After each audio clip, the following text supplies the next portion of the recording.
Hello and welcome to the show. We start this week's FailRace episode with Dude Fireguard on GTA 5 going around a corner just a little bit too quickly. Amazingly, this is the one time Street Furniture has been helpful as it manages to stop the Fury from being launched straight off into the water. That is a helpful lamppost. Cheetah Link's up next on Need for Speed Most Wanted is in a police chase, as you might expect on this game. Doesn't quite get it right through the roadblock, rolls the Corvette, climbs over the Corvette, gets launched, lands on another Corvette. The car they initially hit lands on them. We're still being carried along by the Corvette. I mean, this is some advanced FailRace Police Department tactics here. The Lamborghini does just about punch its way out of all of that, but that's quite an impressive little turn of events, really. Tony Ski up next on Demolition Build is having to try and sink some boats, I guess. I don't really know much about this game, but they're trying to crash a boat when physics has had enough of their shenanigans. That's the excavator, whatever the hell it is, destruction machine, well, having its own crisis, pretty much. The game doesn't know what on earth to do with the kind of arm part, I guess. It's just freaking out across all over the place until it eventually comes to a rest in the middle of the sky and then promptly vanishes. Who knows where that's gone? Nowhere good, I can tell you. Mike up next on Automobilista 2. Now, this is some AI cars having an issue coming down this long straight towards a braking zone. One of the AI cars trying to go around the outside, gets a wheel on the grass, can't stop, turns into the door of the other one. They both get pushed across the sort of inside of the corner and then spin in front of the pack. And the problem is, well, the BMWs go for a push, car gets rolled and is now in front of the pack on its roof in the middle of the corner. And everything has issues trying to find a way past. That's the whole field basically stuck there. They do just about, well, kind of figure their way past a little bit. A few cars do get confused at the back, having to try and go in reverse. But yeah, all because it all looked like a failed overtaking attempt led to that one. Sticking with this time the original Automobilista Timmy driving the Super Stadium trucks. Now, these things are difficult to drive. There is no doubt about it, and they do handle very differently to just about everything else. And well, through some excessive cornering here at Suzuka, the vehicle goes for a tumble. Now that, not so unusual. Where it lands, that's the unhelpful bit. As you will see, it is inside a tyre bundle. It's not just inside a tyre bundle, it's very stuck. So yeah, a lot of speed around a corner is just too much for the truck to stay on its wheels. It skids across the gravel trap, pings off the wall, lands inside the tyre bundle. Okay, it's not supposed to be there. Should have bounced off the top of it. But now it is actually wedged in with the tyres. It's not supposed to be able to go over that bundle, and it can't get out. Like, the outer wall is solid, but the inside bits aren't. So now it's just forever stuck in the sea of tyres. Yeah, stadium trucks at Suzuka are quite iffy, and the run-up isn't going to get you out of there.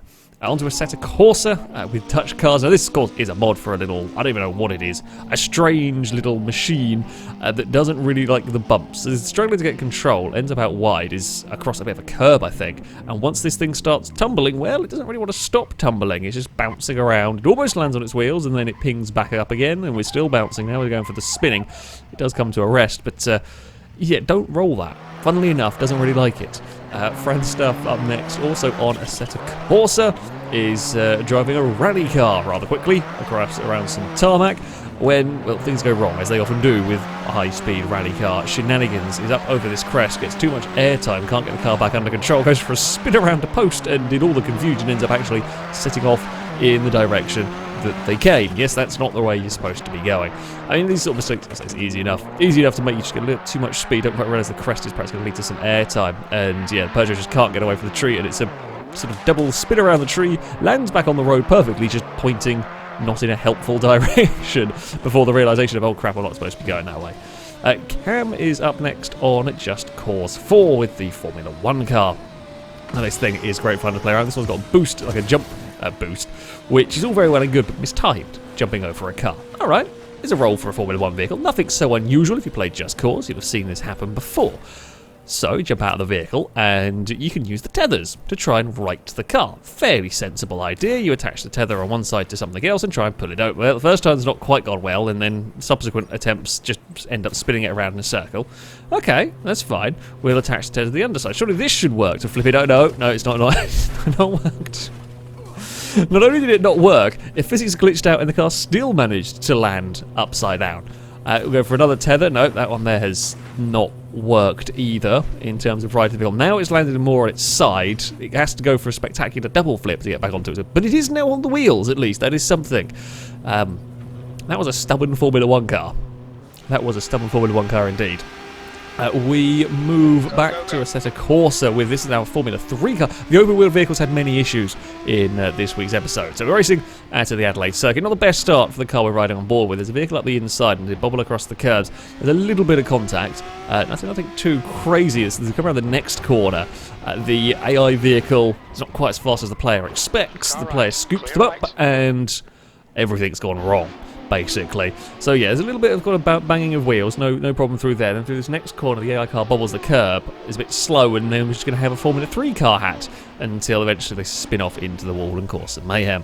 And finally, we are on to F1 2020 with still guns. Now, this is right on board with an AI car. This is Lando Norris's McLaren that starts further down the back of the pack here at the Red Bull ring. It's coming towards the first corner, bobbles over the curb, kind of pings off the door. It was a door off the side of something. I don't know what it was alongside, and is then spun. Okay, the crash, fairly normal. That sort of stuff can happen. However, AI doesn't know what to do. The title of this clip that was sent to me was Norris has a brain fart, which is basically summing up what is happening here. The AI just hasn't figured out how to move the car. It's moving the wheels, it's trying to steer, but it's forgotten how to do an accelerate. And the more peculiar thing is, I thought if you were stationary in the games, you just got disqualified, you got timed out, but for whatever reason, this one doesn't. Maybe because the game thinks it's moving? Possibly? I don't know, but it's sat here. Some time passes, and it's still doing that as the pack comes through. Curiously, the steering stops for a little bit as the cars turn up, then we go back to trying to, this time we're still trying to steer left. I don't know why we've gone for the steering to the left. All the cars, yep, they've all driven through, and still nothing. And then all of a sudden, for no real reason, oh, that's how we drive. There's an accelerator. We've now got the car moving again. I don't know. Somehow didn't get disqualified, but they didn't really know how to drive. I don't know. That's an odd one, but there we have it. That is a FailRace episode for you. Lots of weird occurrences with racing games, funnily enough. That is also going to be it for this episode. As ever, if you have clips you'd like to submit to this series, you can via our forums. There'll be a link in the description. At the very top of the page is the FailRace clip submission, and in there you can find all of the rules and how to submit them.